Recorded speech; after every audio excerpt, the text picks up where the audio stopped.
Hai, Assalamualaikum semua.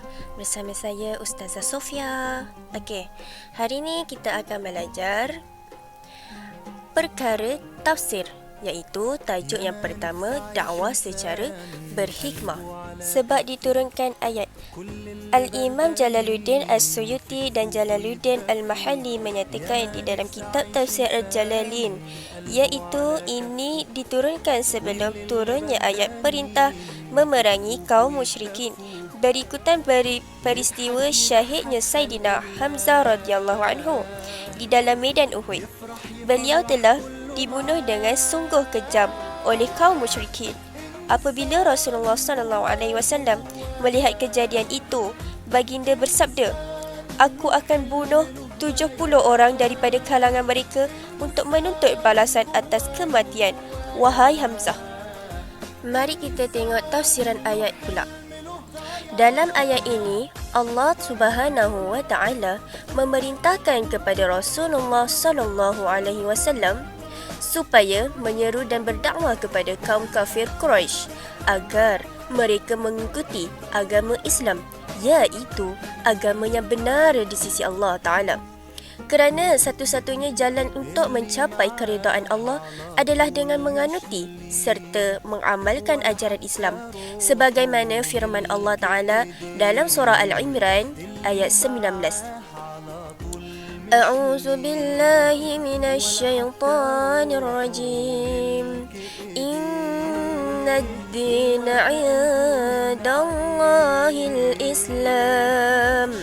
Shadaqallahul azim. Artinya, sesungguhnya agama yang benar dan diredai di sisi Allah ialah agama Islam. Kepentingan berdakwah. Yang pertama, membimbing individu untuk mentauhidkan Allah Ta'ala.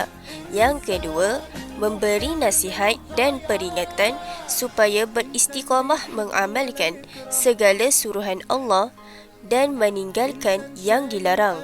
Yang ketiga, memberi dan memperelokkan akhlak terhadap Allah Ta'ala serta sesama makhluk. Yang keempat, membentuk dan mengukuhkan perpaduan dalam kalangan umat Islam. Yang kelima, menyebarkan ilmu dan syariat Islam kepada masyarakat. Suruhan untuk berdakwah secara bijaksana bukan hanya untuk Rasulullah SAW, malahan seluruh umat Islam yang berkewajipan untuk menjalankan usaha dakwah berpandukan contoh yang ditunjukkan oleh baginda sendiri, iaitu Rasulullah SAW. Allah Ta'ala menerangkan bahawa petunjuk dan hidayah itu merupakan milik Allah sendiri. Rasulullah SAW hanya berkewajipan untuk menyeru dan berdakwah, sama seperti kita.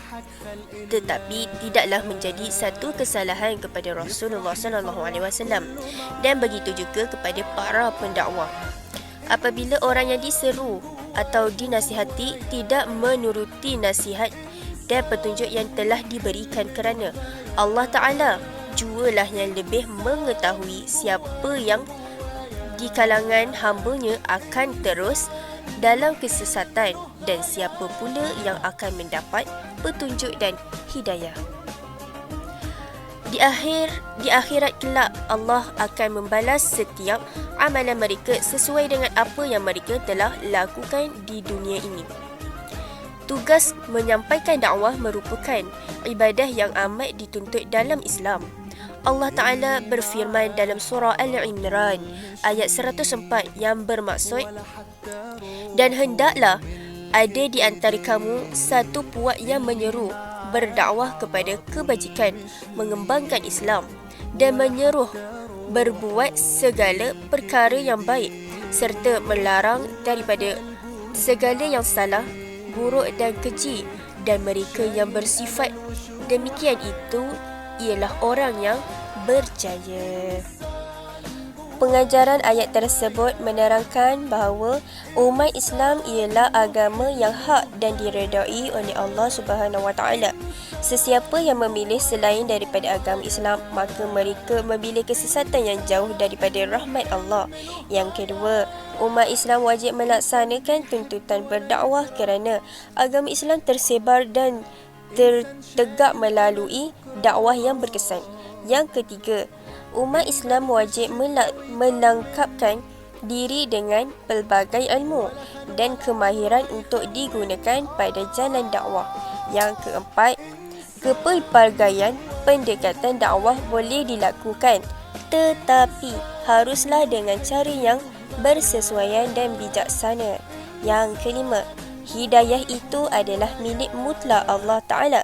Umat Islam hanyalah melaksanakan kewajipan sebagaimana yang diperintahkan dan kemudian mereka menyerahkan segala kepada Allah Subhanahu wa Ta'ala.